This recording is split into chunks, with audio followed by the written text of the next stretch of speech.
over to where I'm sitting. Welcome to the show. We'll stay a bit chilled out for a little bit. Let's Death of Vegas.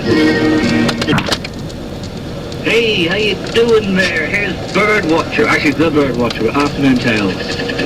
Francis McDonald, he of Teenage Fan Club, BMX Bandits, Shoeshine and Spit and Polish Crewman, which I've never heard of. He goes under the alias Nice Man, who've been quite mellow, so here's B4. Seeger Ross have a new album out. It's totally untitled. They haven't named any of the tracks. So here's number 3 for you.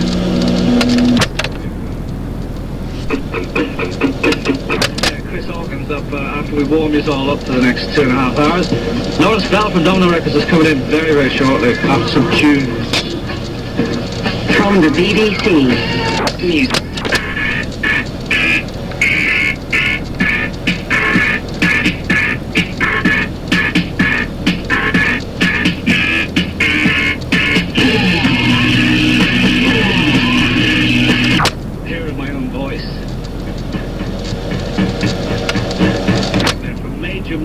USA. From the album Honey, Are You Ready for the Ballet? That's Hunted. I have Lawrence Bell with me. Hi, Lawrence. Doing fine, thanks, Sean. Good on you. Thanks for coming in. Now, Domino Records, fine record label. You've been, how long has it been going now? 9.5 years, yeah. You're going to have a big 10th anniversary then? You bet. So now, for people who don't know, how did you start off the label? Started the label in grand style in my bedroom, basement, apartment, flat. So what made you though? Was it just like lack of good music coming out? On the majors, like you thought, I want to put out some stuff. Lack of a job, really. I wanted to put out records, and I couldn't find anywhere that I could get them to give me a job and put out the bands I wanted to. So I started up on my own. So I'm really intrigued with that whole thing of like, how did you start the label itself? You're in your bedroom thinking, right, yeah, I want to do something here. Yeah, and it wasn't quite like that. I was working at another independent label, and one thing led to another. All my friends left, and I was starting to feel a bit lonely on my own, and that it wasn't maybe the right place to be bringing the kind of music that I wanted to release. So I decided to set up on my own. I borrowed a couple of grand, got on the enterprise allowance scheme. Have you paid it back? It wasn't much. No, so what was your first release then? It was Sebadoh. Right. Soul and Fire, a single, and an album, Bubble and Scrape. Now, was that, did you sign them, or was it a licensing deal from America? We licensed them from America, yeah. So, because, like, that's the thing that you do quite a lot of, isn't it? It's definitely how the label grew up. It was the first thing we did, and we had I knew a lot of people in America, and I was very interested in what people were doing out there. So I licensed a lot of music through our American contacts, and then that was maybe the first of the 5 years, and then we kind of grew into developing domestic talent. So now with people like Smog, are they good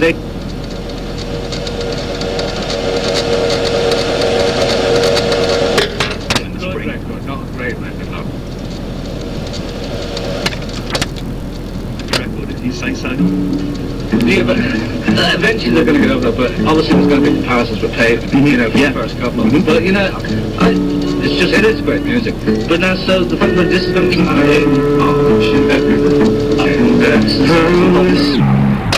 the album comes out in February on Domino, the new folk implosion. But you were saying during that the rest of the album's more heavier, It's a much sort of darker, heavier rock record, really. That song isn't too representative, but it's a lovely one. So absolutely. But what do you do if, like, say, as you say, like with Sebadoh and stuff, like they were your first band, and like 3 records in, you love it, and then they give you a dud. What? Like, that hasn't happened. But then you're very lucky though. Yeah, I am lucky. Yeah.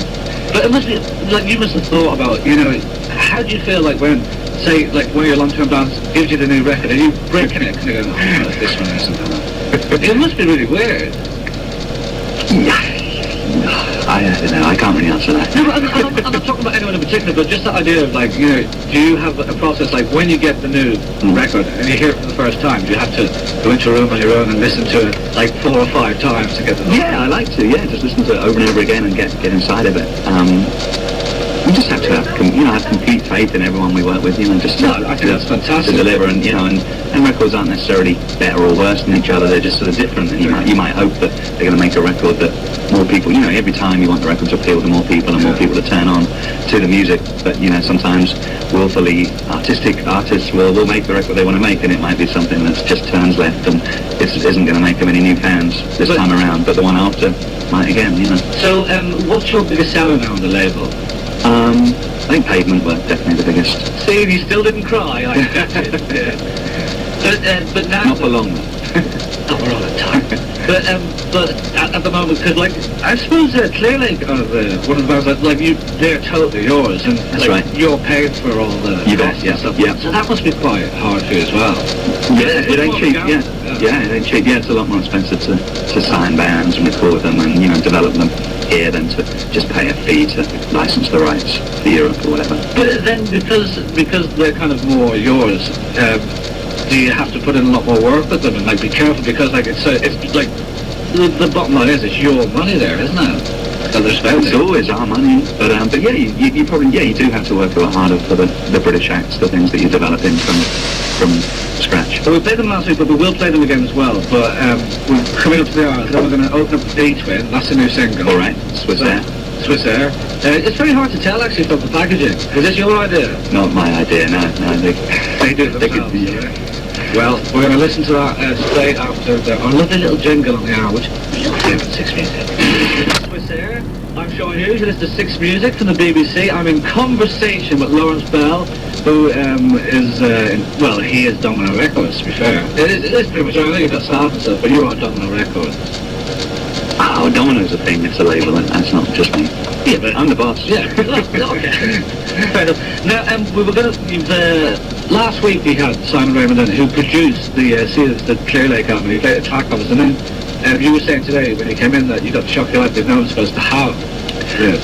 That's right. Yeah, we had a meeting with the management on Monday to plan the record's release, and there was a great panic when it panned out that you've been playing the record, and we thought there's only 5 CDRs in existence. How has Sean got one already? And what's going to happen? So there was great panic. Obviously it's not a security lapse of U2 proportions, but it's definitely a worry. We were like, how did this happen? We haven't even given anybody. There was 5 CDRs, and the only people who got them, someone has betrayed us in our inner circle. And so you assume someone had burnt off some records and sold them, or I got them from a second-hand shop or something? We thought maybe one of the sort of 5 or 6 CDRs that were just within the people who worked and feel like someone had let one go, or someone in someone's office. So is that more of a worry these days? But especially with everyone has that technology to burn CDs. It's about to become a big issue, I think. Yeah, I know that in certain kind of Germany it's a huge problem. CD sales are down, by about 30-40%. But I think it's affecting mainstream pop music a lot more. I think kids aren't really, young kids are just not really getting in the habit of buying CDs, and they're getting pretty used to getting them for free. But we had Cousteau on about a month ago. Yeah. They were doing a gig in Spain. Mm-hmm. And they walked down the road, and 5 people offered their new album to them. Really? Yeah, which is really shocking. Yeah, that's pretty harsh. So you were saying as well, do you go into second-hand shops and check out for pre-release stuff? Well, I did go, but I don't out of habit, but I'll have a browse sometimes, and there was one incident a couple of years ago when I saw, it was the last album by Royal Trucks, actually on sale in the Record and Tape Exchange in Notting Hill Gate, and it was a promo copy a month before the record came out, and they were selling it for £25, and I was incensed, and I did my Repo Man spot on the spot, and it was harsh, but I just thought this is wrong, everybody's getting ripped off here, the fans are getting ripped off, I'm getting ripped off, and ultimately the fans getting really ripped off because they're going to pay £25 for this copy, a month before. I sort of accept that after a record's come out, then journalists and the media are going to sell their copies, and afterwards it's fine, but just records before they come out being sold at that sort of price, I just thought it was monstrous, so I took it back, and just said, you got a problem, I was really angry. Did you know the guy who runs that shop? I didn't know. And he didn't know you, so... No, he kind of knew me, and the guy behind the counter was, he was a decent guy, and he's like, look, sorry, I really respect your label and everything, this is just what we do, and so forth. But, I had to do it, but I don't make a habit of that. That was just this one time I did it. And then you brought it down to the Camden second-hand shop yourself. Then I went and plugged in myself, yeah. And got some beers. And you got that coffee on your wall now. I think that's a brilliant storyline, so I wish more people do that. But, so, it is really hard because with small labels, and it is, everything is very important. Everything has to be accounted for. Yeah. Is it going to be a problem? Or, is there anything the industry are trying to do to stop this? What, this selling or the general burning, you mean? Well, not the general, like, you know, that a lot of the media are given the things and they just give it away, and it kind of, you know, someone then can get a copy and burn hundreds. Yeah, I don't know if there's anything you can do, you know, because labels will always, you know, they want to give records. We want to give records to the media, anybody who can help spread the word about the music. So I don't know what you can do. You can, yeah, we were just talking about labels sometimes can number a promo CD, and, you know, you can trace the number back if you find the number to that journalist or radio presenter or whatever that sold it ahead of his time, and then you can maybe strike them off the list. You know, you don't. Well, I'd strike Chris Hartman off the list straight away. Because, you know, honest to God, he just comes out with a big bag into the shop every week. But it's mainly U2 records, so that's all right. That's all right. So I'm going to play now, Clear Lake, the album. When does this come out? This is coming out in February. It's coming out February the 4th. And the first single that we're going to play now, almost the same. Almost the same as the first single. That's coming a couple of weeks afterwards. Actually, we're going to put the album out first and then the single afterwards. Surely, usually it is bring out the single, get awareness, and then... Mm-hmm. There's different ways to do it. Yeah. So have you had a big... Always experimenting. Let's we think the album needs to be listened to as a whole before the singles, and we love the album, and we think it'd be great if fans can just take it as a whole, and then we can release the single on the back of the rapturous acclaim that the album receives. I totally agree on that, but so you're hoping for good reviews on that, and then that'll create a bit of a buzz? We hope so, yeah, and it'll help get it played on the radio, maybe. But do you think so? Because, like, you know, the radio is getting worse and worse, mainstream radio. Mm-hmm. So, like, is that an uphill battle for you again each time? Mainstream radio will always be a battle.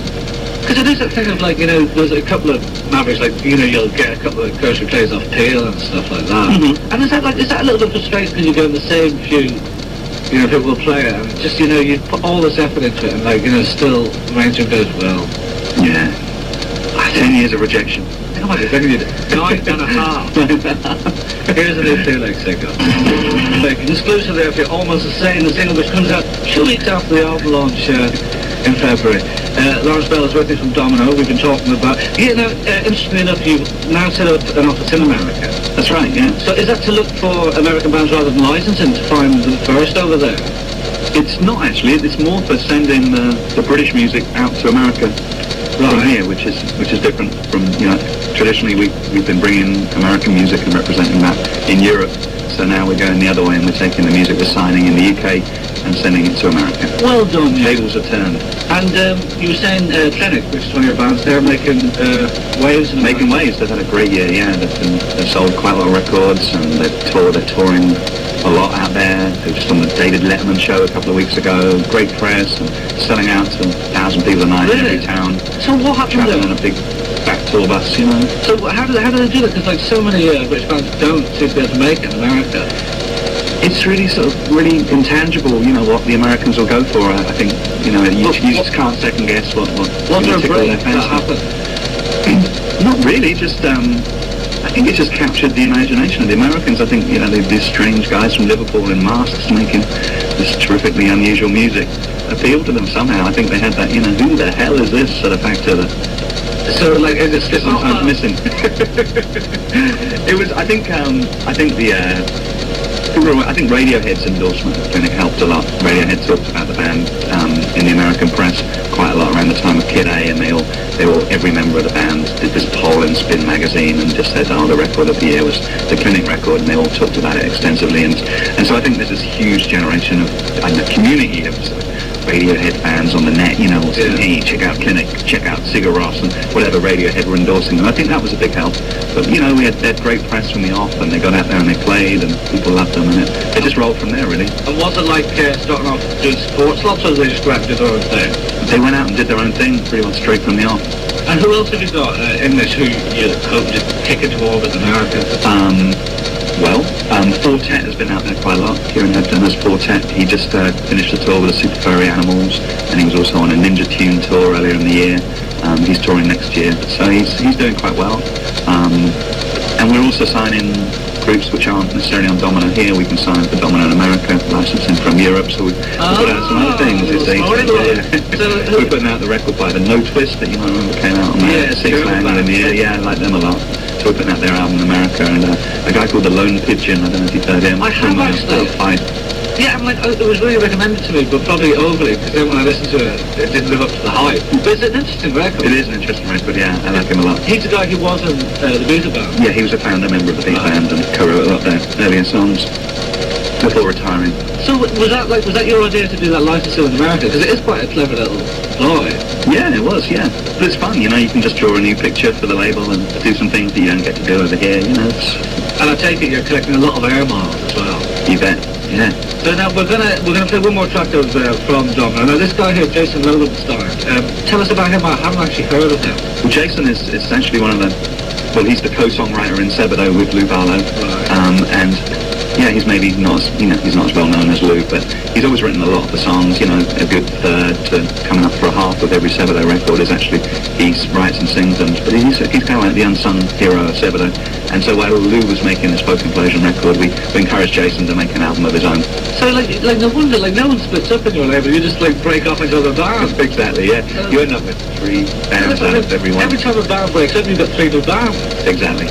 Well, so I look forward to this, and then we'll chat more. So this is the look. Well, actually, it's Codes, and it's the album version. Yeah, that was rocking. Jason Lowenstein. That's out at the moment. Codes, and is the album out yet? Or the album is out. Yeah, it's called At Sixes and Sevens. And it's nice cover. Well, of course, it would be playing it if it wasn't on Domino. So we'll finish off now by just like 10 years coming up for your anniversary. That's right. So what are you going to do anything special for that? Yeah, we're going to have a series of gigs, probably after the summer actually, because we've got a pretty full release schedule in the spring. So we're going to do some partying. A little Domino festival. We are indeed. Yeah, we're going to try and do a bunch of gigs in different venues representing different sort of elements of the label. We're going to do a big rock show, the Astoria maybe, and we'll do something more electronic at the end. And we're just throwing the ideas around at the moment. So not set in stone yet, no? Not set in stone, no. And will there be, because it's our 10-year anniversary, any reunions of various bands? You never know your luck, Sean. Well, and so also, like Will Oldham, he'll have new product out. Actually, I hate calling it product, but he'll have a new record out. He'll have a new album. It's called Master and Everyone, and it's coming out at the end of January. Right. See, he's also playing at the Barbican, but it's sold out. Yeah, and I thought Evening Chapel as well. Just the Barbican, yeah. It's in 2 weeks. 2 weeks today, actually. Right. Well, it's sold out because that's with Sparkle Horse, yeah. Yeah, Sparkle Horse are with him. Yeah, no, but hey, don't knock Sparkle Horse. I like it. They're one of my favourites. So are Sparkle Horse supporting them? They are, yeah. Right. And have they got new? I know that's nothing. Have they got new album? I have no idea. It's very strange for them to come over. They haven't. The money's good. The money's good. Right, okay. Listen, it's been a real treat. And what I'm going to do now is, like Lincoln, I've done a version of New Partner. Okay. See you on the way out. We're going to play that's Bonnie Prince Billy track. And Domino, congratulations on 9.5 years of Thanks so much. Records. We'll continue to play them here on Six Music. Thanks, Sean. Yeah, Chrissy Hawkins there, coming up with a competition from the BBC. From the BBC. Bill Shan, Mr. Lovely Chan. Here's a section from the Barton Folk. I thought it was the opposite. I thought it got better. It got better, yeah. Yeah? Yeah, I kind of like the last track. That's my favourite. I was hoping you were going to do that. Oh no, it doesn't really work. We just thought the first one was poppiest when we played. I had the biggest hit, but the second one was good. It's less you though, isn't it? Mate, because you're not really a pop band. You're more into kind of alt. We were kind of pop band. We kind of dressed it up to make it look a bit instead of a dirty o'clock. Yeah, we were really like kind of doing lots of big melodies, and we tried to. But well, obviously, you know, people are listening going, I've never heard of the Capes, and I think we should rectify that straight away by letting you do your first track. You're going to do the Chrome, this is the first one, which is track 2 on the new EP, which means it's the third best. Are you ready to do it, yeah? Yeah. Okay. It's very hard to hear you when you're strong. Unless that was your new single. So you played Kentish Town last night? Yeah, just a film day. You've done gospel. Right.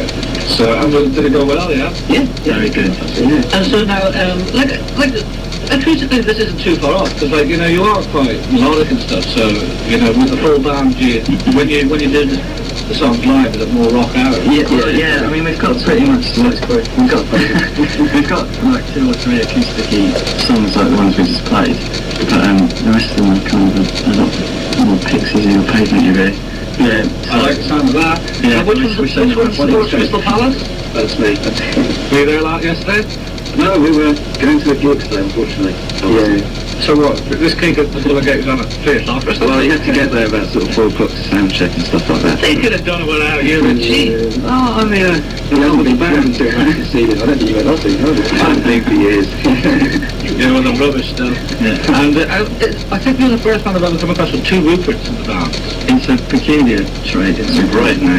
Yeah. I think about me and Richard think about changing our names by default to root match up, yeah. do the Roots. So now you're going to do Nash in the Morning, which isn't on the EP. No, it's a new song, and Chris has got the lyrics in front of him. Yeah, I literally wrote them about half an hour ago. And are you happy with them, or is this a work in progress? I'm kind of reasonably happy with them, but I'm going to leave it till tomorrow, so Right, 2 days later. I'm going to listen to it, and I'll give you my honest opinion about the lyrics. It's called Nash in the Morning. Right. Like 1-2 organ. How do you warm up the Well, organ? it takes a little while. You can hear the fan starting slowly. That's the start of the next EP. That eventually stops, yeah, 'cause it's quite annoying. No. That's going to be like that for the whole song. We'll be playing nice, but you won't be able to hear it. All right, then let's move it along. Okay, ready? Yeah. Right. 1, 2. But did you write the lyrics straight away after you broke up? No, I read it. Well, they're kind of like, they kind of been half formed, you know, kind of, when I kind of write a song, you kind of make up kind of lyrics, like, just to kind of get the kind of melody going, and I just kind of filled in for kind of bits today, so half of it was there, but... And why did she leave you? Because you said hello too many times. It's because I listened to too much Love Richard. It's a bit good. And have you got yourself a new girlfriend yet? No, unfortunately not. Ladies out there. You know, Ladies out there. if it's meant to happen, it'll happen. Well, listen guys, thanks very much for coming in and breaking my heart. Because I like it, I am going to play first base. Excellent. Now, for you guys. And so have you heard yourself on the radio before on like a big national stage? No way. Not yet. Right. All excited. Be very, you have to be very excited when I play it. Okay. Yeah, everyone should buy it. We do a woo. On 4. Well, on 3. Okay. 1, 2, 3, woo.